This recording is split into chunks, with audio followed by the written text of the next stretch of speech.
أشهد أن لا إله إلا الله وحده لا شريك له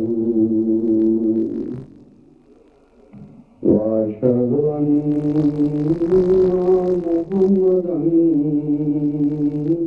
عبده ورسوله أما بعد فأعوذ بالله من الشيطان الرجيم بسم الله الرحمن الرحيم الحمد لله رب العالمين الرحمن الرحيم مالك يوم الدين إياك نعبد وإياك نستعين اهدنا الصراط المستقيم صراط الذين أنعمت عليهم غير المغضوب عليهم ولا الضالين.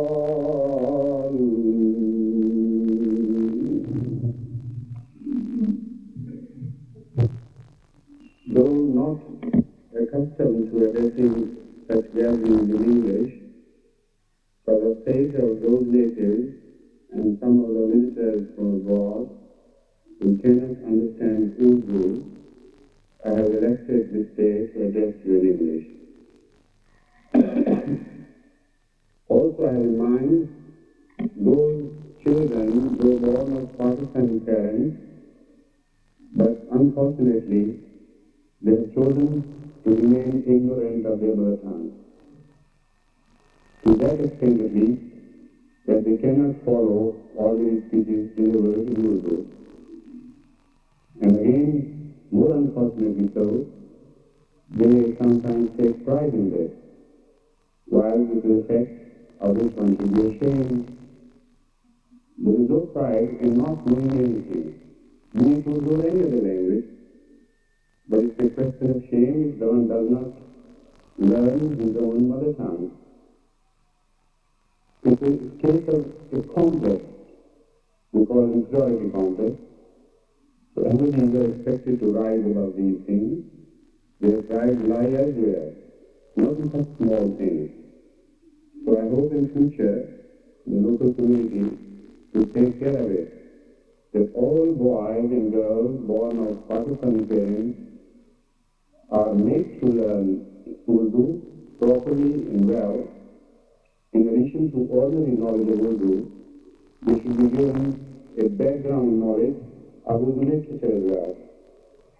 And again, they must be well versed in the literature of Hazrat Masih Maud, so special care must be taken towards this. Now I come to the question which is of temporary importance, but still it needs to be mentioned. Let me begin first by expressing my deep sense of gratitude to the local London community who have offered their homes in a great spirit of Islamic hospitality to all the visitors who have come upon abroad. They are taking care of them, despite the fact that the houses are generally small here, and according to the local custom, there are not many baths and toilets. So they have to undergo some real hardships, entertaining particularly those who are not related to them. For their sake, they will have to go some difficulties, they have to face some difficulties and problems, because in a family, if you have some guests, the no relationship, naturally, toilets pose the main problem. Apart from that, there are those servants, while in many Eastern countries, to the middle class, servants are available to do the washings, etc. after the food, if not for the cooking at least. So there's so many problems attached to this way of life, and keeping them in view, their hospitality becomes achieves a greater status, and we must be, in proportion to that, be more thankful to them. Although in Islam, the traditional concept of a guest is for 3 days. At the sunset of the 3rd day, or let's extend it to the sunrise of the 4th day, the normal traditional responsibility of hospitality ends.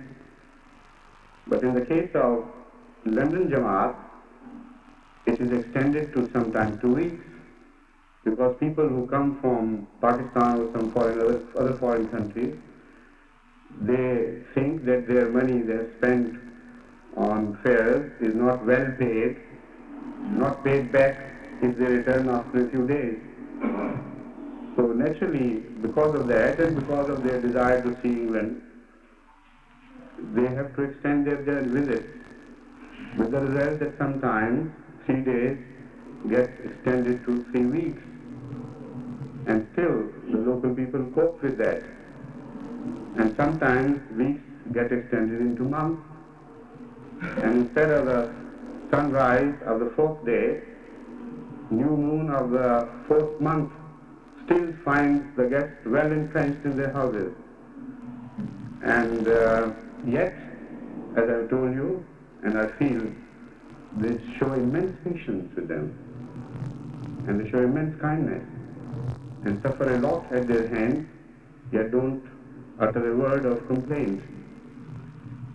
But it should be kept in mind by those who visit here that Islamic concept of good conduct is not a one-way traffic. Both the parties have their responsibilities, and they must see to it that they fulfill the responsibilities which fall to their lot. So the guests also have responsibilities. They must see to it that they are properly fulfilled. They must not be a burden. They must not trespass upon the hospitality of a kind gentleman. And if they do forget this, they will create many problems for the future of the Jamaat as such. Because this organization or this tradition of Ahmadis visiting other places for the sake of Allah is not a short-lived affair. It's not a transient phase. It is to be with us forever and forever. So we must not injure this best tradition of hospitality by taking undue advantages of people's kindness. That must be kept in mind. But I have other things to say and remind those who come here. It has been reported, particularly about 3 months ago, just by chance it was reported to me by someone who had visited London, that although the majority of those who are hospitable, who offer sacrifices, who are forward in the community, they are a silent group. They don't give voice to their complaints. Yet there is a minor local community in London which gives voice to their complaints with a greater vengeance. And they start talking about such misbehaviors of visitors and so on and so forth, which brings shame to the countries of their origin. So this is why I have taken up this matter. Although apparently it pertains only to London, but it's by addressing you. In fact, I'm indirectly addressing the whole community, because as I've told you, though apparently a short-lived problem, it's not a short-lived problem. it is going to injure the cause of Ahmadiyyat in the long run if we do not pay attention to these small things. But more than that, it has also been brought to my notice that some people borrow money with promises of returning the money shortly after they return, but their shortness gets extended like their visit here. Instead of a few days or weeks, it gets extended into months and years sometimes. Now, this is a shame. This is what I call enormity. This must not be tolerated. This is paying them back in a very bad crime, to say the least. So I warn all the visitors to behave correctly. If they cannot give them any reward, and no reward is expected by their host, at least they should behave like human beings. They should behave like gentlemen. Much more so, they should behave like Muslims, like the followers of the Holy Prophet of Islam, Muhammad, peace be upon him. This is what I expect of them, not to fall below the human level. That is a shame. And this is what I call falling below the human level, to draw the best benefit of somebody's hospitality and then asking him for some money because he's short of money and this exchange problem and this and that and tariff rules and so on and so forth, and then forgetting about it, not to pay it. It becomes a very great crime if such a thing is done by somebody who is related to Hazrat Masih Maud alayhi salam. And it particularly hurts me to think that anyone related to Hazrat Masih Maud alayhi salam comes and behaves in this manner, because then the reflections do not end there, they go beyond. And the name of my beloved Imam Hazrat Masih Maud alayhi salam is also taken in such behavior, although not meaningfully to attack him, but through reflection, of course, his name is injured. And that is what hurts me most.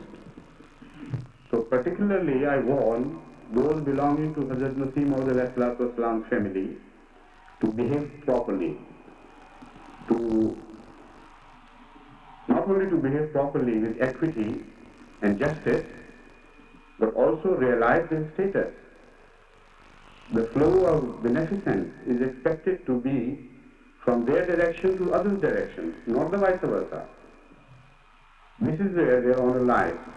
This is what is expected of them if they are related truly to Hazrat Masih Maud alayhi salam with a double bondage. But if they don't pay heed to it, they will be answerable to Allah.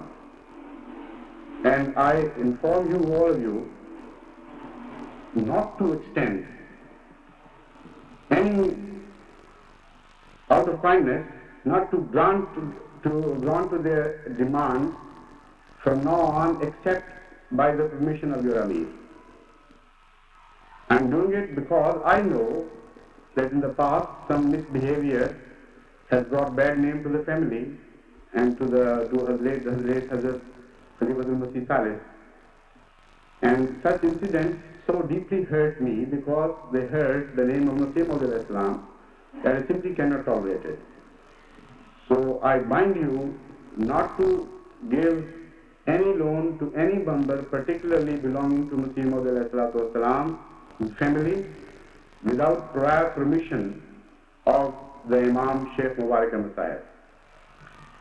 If he deems it necessary, he will consult me.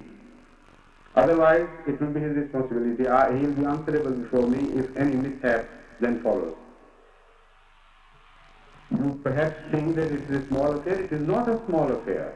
It's a very big affair. And the resultant effects are widespread. And they are talked about.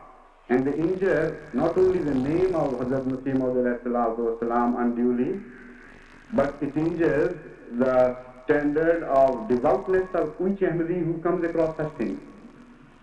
They are spread abroad, they are given free publicity, though quietly, in hushed tones maybe somewhere, in louder tones somewhere else, but such things are made subject of discussion, I know that. And as a whole, it brings down the standard of the community, and its devotion and its readiness for sacrifices. So how can I call it a small thing? It's a very big thing. If Sheikh Sahib consults me about such deals, because they happen, it's not inhuman or immoral or un-Islamic to be in need of some money temporarily. It can happen. Ahmad sallallahu alayhi wa sallam himself had to borrow money. But what is obnoxious is not to pay back in time while you can. You remain sticking to your own standard of life and forget about your responsibility to others. Why should somebody earn for you? Why should he put in hard labor for your sake? It's not an easy life there, I know. They have to earn money through blood and toil and sweat, and somebody else comes and softly asks you for a small amount or a big amount and disappears with it. That is shocking. That is what I call inhuman behavior. So, it must not happen. If, after this warning, somebody is defrauded or somebody is deprived of his rightful earning, then it is his responsibility. Then he loses the right to discuss such a thing in public because I have given him warning. And secondly, if after consulting me, Sheikh Sahib permits someone to offer a loan to any visitor, then it will be my personal responsibility. I assure you, I'll pay it back if somebody doesn't keep his promise. So that is fair enough deal, quite straightforward and honest. So you behave like straightforward, honest people, and inshallah ta'ala, nothing will go wrong with you or with the community's affairs in the long run. That is highly important. These small things are not small. This is what is, in fact, most important in the making of a community. Clean, neat dealings, simple, easy life, a reliable word. These are the features which make a community or unmake them if ignored. And I hope that by paying attention to these small things, inshallah ta'ala, you will gain a status where you will be fit for taking the next jump towards the higher steps to which we are ultimately going, inshallah ta'ala. That gives you health. That gives you readiness. A clean society, a normal way of life, a simple way of life, where truth is honored, where words are honored, where one knows that I am being cared for by others, not that I'll be deprived of my rightful learning. So these things give confidence and more impetus to the people to take a higher jump in the future. So this is why I'm paying more attention to these things, because I know for the creation of health this is highly important. If you are suffering from a headache, it's a small thing, not a disease which would kill you more often. I mean, very rarely one gets killed by a headache, but then it is a sign of some deeper disease. I'm talking of normal headache. But a small headache can ill-dispose some person in a manner that all the pleasures of his life are taken away from him.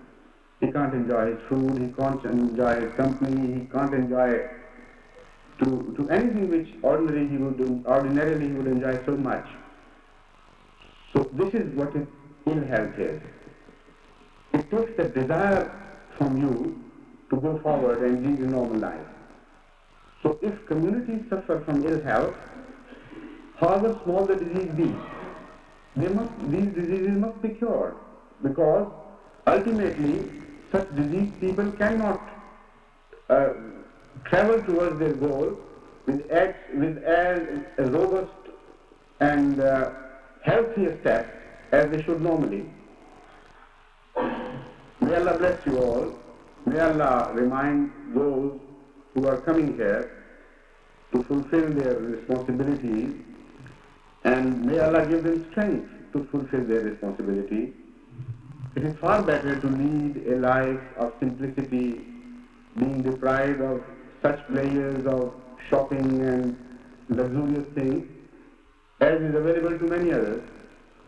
Much easier much better, and in the long run, a much happier course to follow than that of buying things at others' expense, enjoying life at others' expense, and leave a cursed name behind. You leave good memories behind. Leave such memories as people should remember you with love and tenderness in their prayers. They should like you to repeat their visits. Not that they should wish to Allah that they had never come again. Not that they should pray that I may not encounter such or such a person again. And also, a name, if it is defiled, related to Masih Maud, that is impossible for me to bear. This must not happen. So please help me in doing this. Your love of Masih Maud demands this discipline. You help the relatives of Masih Maud behave like they should. Not through discourtesy, but through firmness and discipline and correct behavior and correct word of admonishing. This is how you will express the best, the love you cherish towards Masih Maud, not the other way around.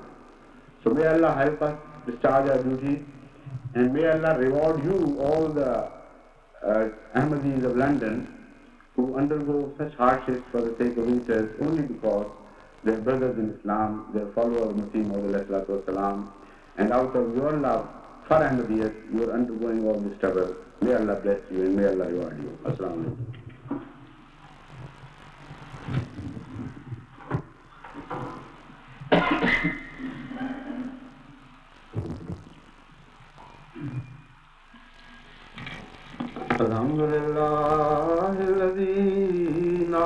Alhamdulillah nahmaduhu wa nasta'inuhu wa nastaghfiruhu wa nu'minu bihi wa natawakkalu alayhi wa na'udhu billahi min shururi anfusina wa min sayyiati a'malina.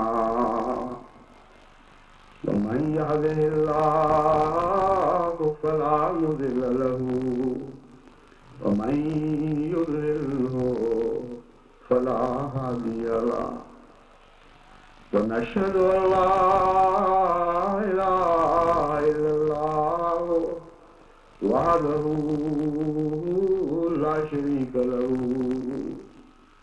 ونشهد أن محمدا عبده ورسوله. عباد الله رحمكم الله إن الله يأمر بالعدل والإحسان وإيتاء ذي القربى وينهى عن الفحشاء والمنكر والبغي يعظكم لعلكم تذكرون. اذكروا الله يذكركم وادعوه يستجب لكم ولذكر الله أكبر